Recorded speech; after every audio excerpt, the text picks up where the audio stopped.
सतार बाबू की है कि वो है फकीर पूरा पारस जबा हो जिसकी नादान सा दिखे वो बच्चे सी जहाँ हो जिसकी छोटा बड़ा ना उसकी निगाह में वो है फकीर पूरा पारस जबा हो जिसकी कदम में कदम बाकी अदा हो जिसकी वो है फकीर पूरा पारस जबा हो जिसकी खोखो खतर कोई ना हो एम के कोई जातनो भय ना हो ख्वाहिश फना हो जिसकी तेरी ઈચ્છા એવી હોય ફના થઈ જવાની એમ કે वो है फकीर पूरा पारस जबा हो जिसकी रंग देवे एक निगाह में अक्षीर करके छोड़े वो है फकीर पूरा के पारस जबा हो जिसकी એટલે મને બાપુ ની ગળી કે નાદાન સા દીખે બચ્ચે સી જા हो जिसकी મને ઓલા શ્રવણ માણસ છે ને કોણ છે કે બાળક તો બીજા બધા અફસોસ કરતા કે અમે તો ગઈટા થઈ ગયા અમારું શું થાય કે એમ વાત નથી બાળક હોય ને અંદરની ગતિમાં બાળકની સ્થિતિ એટલે સરસ મજાના એક શાયર जी है कि मेरे दिल के किसी कोने में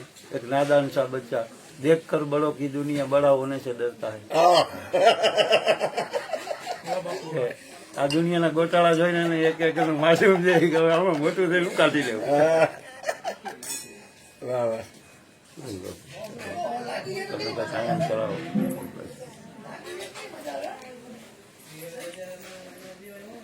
બોલો બોલો બોલો કહેવાનો મતલબ કે જે નિર્દોષતા હે અને એ સહજ હોય ને બાપુ પ્રયત્નથી તો ક્યાં એ સહજ પ્રયત્નથી ક્યાં થાય છે એટલે બોલે ગઝલમાં કહે ને कि मोहब्बत के लिए कुछ खास दिल मखसूस होते हैं ये वो नगमा है कि हर साज पे गाया नहीं जाता है એટલે ઈશ્વરને કાંઈક 33 સંતો કહે છે એવો કાંઈક રેશિયો છે 33નો 60નો એટલે હવે એ અમરમાં કીધું કે તમારા છે એ તમને બચશે એમ જો એનો એ ખાતાનો જ હિસાબ નથી તો તમારી બધી ટ્રાય એની માટે બેકાર છે એમ કહીએ કે જીસસ એકવાર આમ જંગલમાં ભાગ્યા જતા રહ્યા વાહ વાહ જીસુ કીર્તિ એટલે એક જણે પૂછ્યું તમે કેમ ભાગો હોય કે મારી પાછળ એક માણસ થયો હોય ચોલાએ ફરીથી આમ વેરીફાઈ કર્યું કે હું ભૂલતો ન હોય તો તમે આંધળાને આંખું આપી લંગડાને પગ આપ્યા એ જ છો અને તમે ભાગો એ કે મેં એવું હતું કે આંધળાને અંદર એવી તડપ હતી કે મને આંખ મળે એમ લંગડાને એવી જોરદાર ખ્વાહિશ હતી એમ તો એમાં મારી શક્તિઓ કામ કરતી આ તો મૂઢ માણસ કે મારી બધી શક્તિઓ બેકાર છે એટલે અહીંયા મારી શક્તિઓ કામ એટલે કહેવાનો મતલબ કે જે ખાતાનો જીવ હશે તો એની વાત તરત જ લાગી જાય ને જેને નથી લાગવાની એમાં આપણે તો શું કોઈ બી શ્રીમદ રાજચંદ્ર કે 1,000 કૃષ્ણ પરમાત્મા આવશે એથી તને શું ફાયદો સમજવું જ નથી બદલવું જ નથી તો તને શું ફાયદો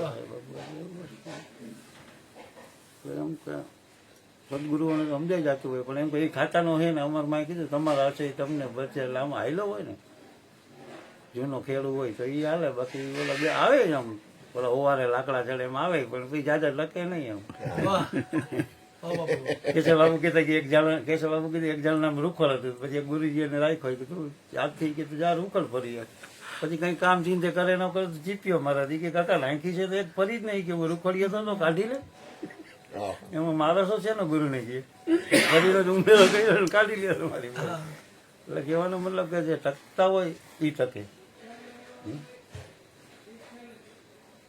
બધા આવે ખરી પણ એ ગયા જાય એમ એક વસ્તુ અને ઓલા દુનિયા એક ભજનમાં કહીએ ને કે ભાઈ સદગુરુ સંતો પાસે દુનિયાની કાંઈ વસ્તુ માંગીએ એટલે સીધો હિસાબ છે કે મિસયુઝ છે એટલે મિસયુઝ માટે આવતા હોય કાંઈક આ દઈ દઈએ આ દઈ દઈએ એ પછી થોડા ટાઈમમાં રાખી જાય એમ કારણ કે ભાવ સતનો ન હોય એ વસ્તુ લેવી ન આમાં હરજીવન બાપા કહેતા તમારી વાત આરે પડું કે કોઈ પણ જાતની ઈચ્છા હશે ને તો એ અહીંયા ટકી નહીં હગે છેટુથી એ ડગી જાય એ નહીં છેટુથી નહીં રહી હગે એ કે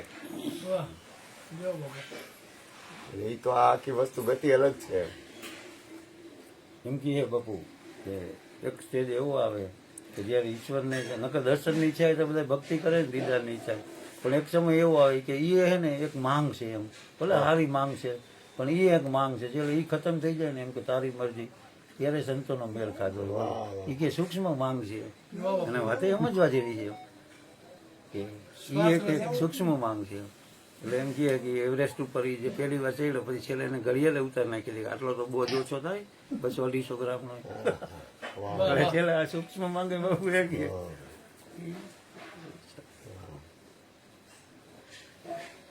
વાહ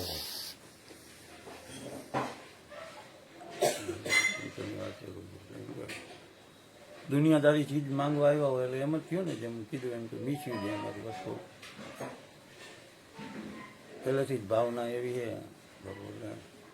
હું ઘણી વાર છોકરાને કહું કે માણસને જરાક વાહ કે એવો હિસાબ થઈ જાય. કે જેને એના સદગુરુ એના કાર્ય હોય કોઈ તો બધા કરે, પણ એ સિવાય કોઈને ગાદીએ બેવાનું મન થાય કે એવું કંઈ હિસાબ થાય ને તમારે સમજી જવાનું કે જે તીર અહીંથી થોડુંક ત્રાસું થયું નહીં આગળ તો કેટલાક સમયનો ગાળો દેખાડશે નિશાના ઉપર. કારણ કે લક્ષ્ય દર્શન, હરિદર્શન, લક્ષ્ય ભક્તિ. હવે એની બદલે લક્ષ્ય કાં ધન કાં પૂજાવાનું કે કાંઈ આવી ગયું તો અહમ કે મારા જેવું કોઈ નહીં, તો એ અહીંથી થોડુંક ફર્યું હું આ તો લાંબો ગાળો દેખાડી નથી જાય. એટલે જો લક્ષ્ય ભક્તિ હોય તો દાસ ભાવ સંતોએ કીધું કે કાયમ રાખવા. એટલે હસન એક સાધક હતા મા રાબિયા બસરીના, તો એને એવી કઈ શક્તિ અર્જિત કરી પાણી ઉપર બેહીએ કે એને પહેલી વાર કોઈ બીને આવે તો નશો તો લાગે ને, આ એક નશો છે માલિક. એ કૂદકા મારતા મારતા હાલું માની કે આપણે પાણી ઉપર બેહીને સત્સંગ કરી. તો મા રાબિયા બસરી કે એમ કરી દો છે ને કે આપણે આકાશમાં બેહી તો કેમ રહીએ, તો મોરો પડી ગઈ કે માં આવું તો કઈ મેં અર્જિત કર્યું નથી. કે ભલા માણા એક મચ્છરે ઉડે, એક જીવે ઝીણો કરે, મજા એમાં હે કે આ ઝૂંપડીમાં બેહીને એનું નામ લઈએ. એટલે સંતોએ કીધું કે સિદ્ધિનું શું કરશો તમે એમ, આપણું કલ્યાણ થાય, આપણને આનંદ આવે, સિદ્ધિનું આપણે કરશો શું એમ. બાપુ એમ કે મૃતને સજીવન કરવું એનાથી મોટી તો આ સિદ્ધિ કોઈ નથી ને ઈશ્વરનું કામ છે. હવે આંબો જોઈને 2 ડગલા પછી ઠપકો મળે. હા, ગંગા સતીમાના હતા, ઘરેથી નીકળ્યા એટલે કોઈ કીધું ભગત ગા મરેલી પડી તમને આ તો તમે અહીંયા ભગત હોય. અને અભાગ છે ભગતનો વિરોધ જો સંસારમાં ન હોય તો એ કાંઈ ખોટું કરે એમ, તો ભક્તિ નથી કરતો જો વિરોધ ન હોય તો. હોય જ બધી દેદી હતો. એટલે આ બધા વિરોધી કે બાપુ તમે નીકળો ને આવી રીતના કે અવારવારમાં ગાય માતા મળે એટલે એને સદગુરુનું નામ લઈને અંજલિ છાંટી ઊભી થઈ ગઈ. ત્યાંથી ઘરે ગયા એટલે ગંગામાને વાત કરી એટલે એને કીધું ભગત આ તો દુનિયા હે, આ તો દુનિયા હે કહે તો એનો મતલબ એવો કે આવું આપણે કરવું. એટલે કહેવાનો મતલબ કે શું સિદ્ધિને કરશો, જે મૃતને સજીવ કરે એને 2 ડગલા પછી ઠપકો મળે. બાપુ મીઠો કે આ તો જગત છે વસ્તુ. સમજો આનાથી મોટી તો કોઈ સિદ્ધિ નથી, છતાં સંતોની નજરમાં એનું કોઈ ઓલું મૂલ્ય નથી. એટલે કે સિદ્ધિ તો એ છે કે પોતે પોતાનું કલ્યાણ કરી દે, એનાથી મોટી સિદ્ધિ કોઈ નથી. કોઈના માથા ઉતારી દે હોય, કોઈને હાજા કરશો એ પાછા આવ્યા કે ન આવ્યા એ તમે મિસયુઝ વાળા છે, એ મટી ગયું. પાછું દુઃખ છે તેથી યાદ કરે તમને કે બાબુ દોરો કરી દે તો જાય. એટલે જેથી પાછો બીજી વાર દુખાવો ન પડે ત્યાં સુધી તો તમને યાદ કરવાનો કોઈ પ્રશ્ન જ નથી બાબુ. ત્યાં સુધી શાંતિ ફોન આવે.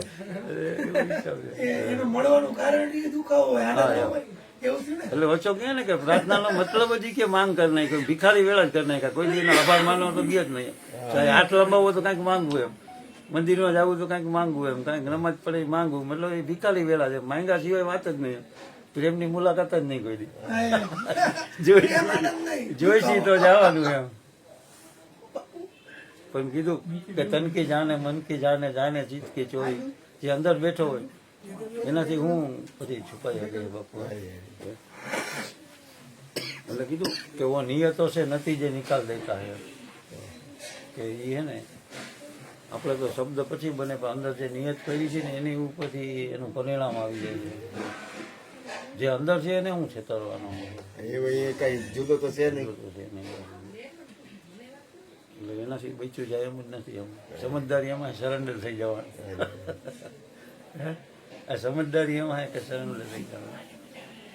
એટલે હું ઘણી વાર છોકરાને કે ભાઈ સદગુરુની દયા એ અખર કોકર માયાવી જીવ છે તો એ કાંઈ લઈ તો જવાનો જ નથી. કદાચ એ માયાવી જીવ છે ચોઈટરીએ તો ફરક શું પડે, એમ પરિણામ તો એ જ છે. એ ખાલી હાથે જવાના, સંતે જવાના.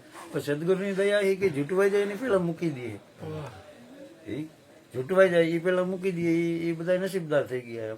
બાકી જવાનું હોય તો લોભી પાસે જવાનું હોય. એક મહાત્માને બહુ કહેતો વણિક શેઠ કહેતો હતો બાબુ કાંઈક એ કે એવું ફરવાનું તો એને હોય દીધી હાલે. એ કે કોઈ દરવાજે ક્યાંય નહીં રોકે. થોડીક વાર તો ખુશ થતો હતો કે ભાઈ 2-5 ડગલા એટલે વિચાર્યા હોયને લઈ કેમ જાય પાછો આવ્યો. બાપુ કે આ ઉપર કેમ લઈ જાવ? એ કે બસ હું તને એ જ સમજાવું છું તો પછી બીજું હું લઈ જાય.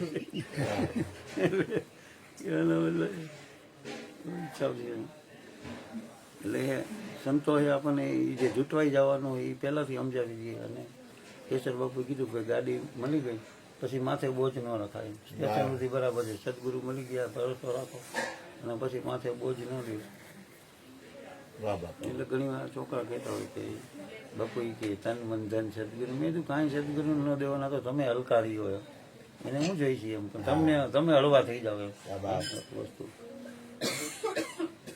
રામદાસ મહારાજે શિવાજીને કીધું ઈ કે ક્યાં જાવ છો? ઈ કે એને રજા લીધી હતી કે પપ્પુ રાજમાં. ઈ કે માથું અહીંયા નમાયું તો એમાં દાદી આવી ગઈ રાજ ક્યાંથી? તો શિવાજી મહારાજે થોડીક વિચારવા પડી ગયો પપ્પુ કે વાત તો વિચારવા જેવી છે કે આમાં તારું રાજ ક્યાંથી રહ્યું? ઈ કે આ તો વિચારવા જેવો હિસાબ. એટલે એને કીધું કે મારે જતું નથી પણ હું કહું ને એમ કર તને અન્યાય ન થાય એમ જીવા. તે મને લઈ દીધું તારો બોજ સદગુરુને શું તન મન ધન આપે તમે હળવા થઈ જાવ એમ.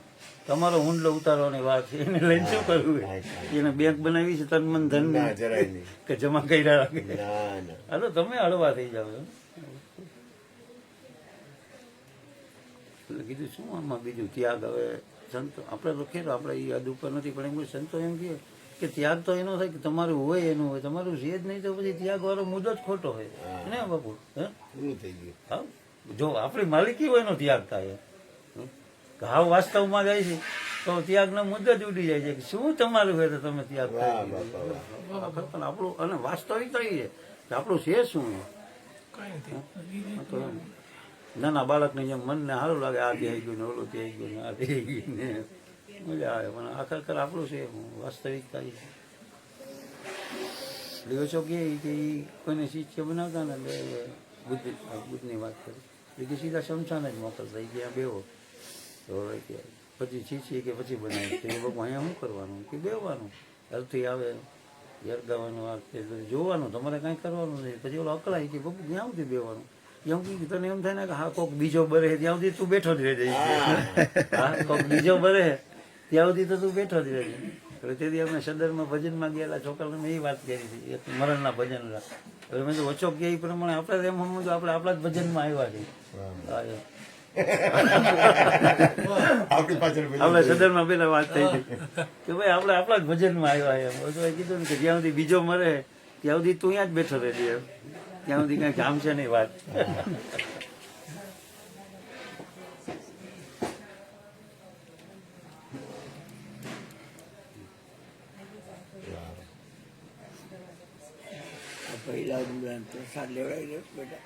સત્સંગ કરશે થોડોક થોડોક સત્સંગ કરે હા થોડીક વાર પછી ના ના કાંઈ ઘટે નહીં થઈ જાય એ તો ચિંતા નથી થઈ જાય. ધવલસા થોડોક સત્સંગ આપો હાલો. આચાર્ય જ છું તું હાલો ધવલસા મનસુખભાઈ